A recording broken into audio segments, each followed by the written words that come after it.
Imagine I get on the campus shuttle.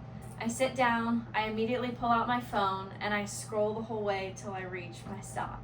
I realize we got to where I needed to get off. I put my phone back in my pocket, and I get off the shuttle and I go on with my day.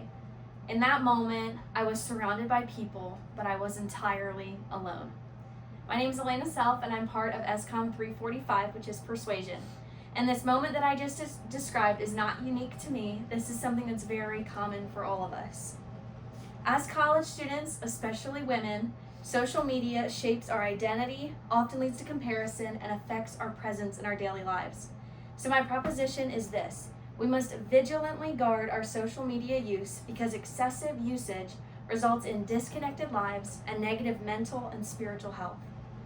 And to understand why this matters, we need to first examine the problem.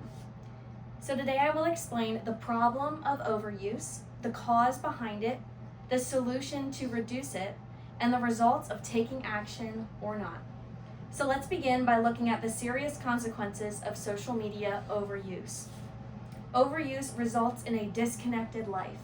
Often we will miss gospel opportunities and moments that people maybe needed us because we were disconnected. And we can even end up being distracted with the people that we love the most.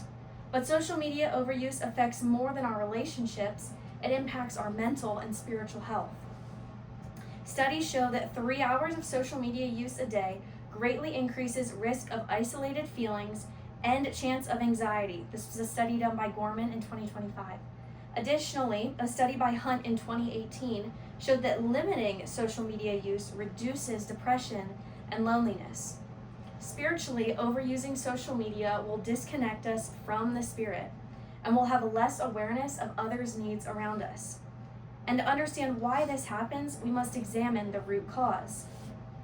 The cause is often comparison and dopamine addiction. The cause is misplaced identity through comparison. As Lembecki stated in Dopamine Nation in 2021, she explained the dopamine cycle, which is we anticipate a reward, and an uncertainty of did someone else post, what are we missing, drives that impulse checking, as well as impulsive scrolling.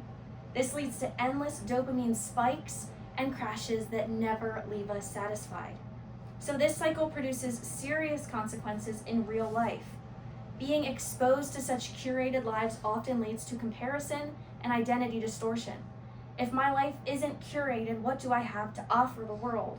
And it often disconnects us from real relationship. And these effects are not small, they reflect a growing crisis. A study by Tweenage in 2018 showed that teen depression and anxiety has been greatly on the rise since 2010, which is around when social media was gaining its popularity. Spiritually, overuse of social media often leads to a spiritual apathy. When we're addicted to dopamine, Bible reading and prayer and spiritual disciplines often feels very dull and boring, which often reduces our communion and our connection with God. And because the problem is serious, we need a practical solution. Limiting social media use can significantly reduce harmful mental, spiritual, and relational effects. So here's how we can practically do this. Our plan of action is this. First, create resistance. Explained by Lembecki in her Dopamine Nation, she explains how apps are designed to bypass our self-control. We do not have the self-control to control this dopamine addiction that comes through social media. So often we'll need to use other things to help us stay connected, such as screen time limiting apps, such as Opal. We can download these to our phones, and that puts safeguards around when and how long we use social media. Additionally, a physical device called Brick creates a physical friction between you and social media. Secondly, we need to not just try to take out scrolling, we need to replace it with something. I'd encourage you to do a digital rest 1 day a week. Delete social media off your phone for 1 day to reset your dopamine every week and align yourself with the Lord. And intentionally choose to be present. Look out the window, talk to someone next to you, relearn how to be bored. So does this solution actually work? Research evidence by Hunt in 2018 showed that limiting social media use to only 30 minutes a day reduces loneliness and depression. Personally, I've experienced through the digital rest that my body image has improved greatly. I'm seeing and consuming way less curated content, and so I'm comparing myself much less to the ideal. and the benefits extend beyond mental health. Relationally, Hunt showed in 2010 that face-to-face interaction increases survival rate by 50%. If face-to-face interaction increases survival rates, imagine how much that impacts just our overall well-being. Additionally, spiritually, if we reduce our social media intake, we'll have more time and attention for disciplines. All of a sudden, prayer and scripture will come back to life from the dull state that our dopamine has created it to be. And as Romans 12:2 says, we'll be able to renew our minds away from what we've been consuming so much of from social media. So to fully understand the stakes, we need to imagine two possible futures. First, imagine you take this advice and you put boundaries around your social media consumption. Relationally, you'll experience deep presence, focused conversations, and even fun, spontaneous interactions. Dallas Willard famously stated, "The only thing worth working for is being fully present in the life God has given you." I wonder what he would think about social media addiction. Mentally and spiritually, you'll come back to a proper identity of who you are. You'll reduce your anxiety and you'll have a greater awareness of God just in your everyday life.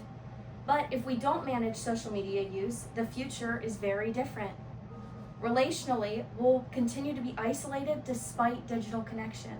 We'll miss opportunities, maybe opportunities to meet our new best friend or a spouse. If we're always having our heads down, how are we supposed to love others and meet others around us? Mentally and spiritually, we'll continue in depression, anxiety, deeper into these things of identity confusion and spiritual apathy. So as we conclude, let's return to where we began. As a summary, social media overuse disconnects us. It creates comparison, addiction, and distraction, but limiting use restores presence and health. Let's return to the shuttle story. Imagine instead I get on the shuttle, I sit down, my phone stays in my pocket, and I look to the girl next to me and we have a nice conversation until I reach my stop. Turns out she was having a really hard day and she really just needed someone to see her. Every single day, we are presented with a million opportunities to love like Jesus and be present. We always have a choice whether we will engage with the world around us or distract ourselves out of it.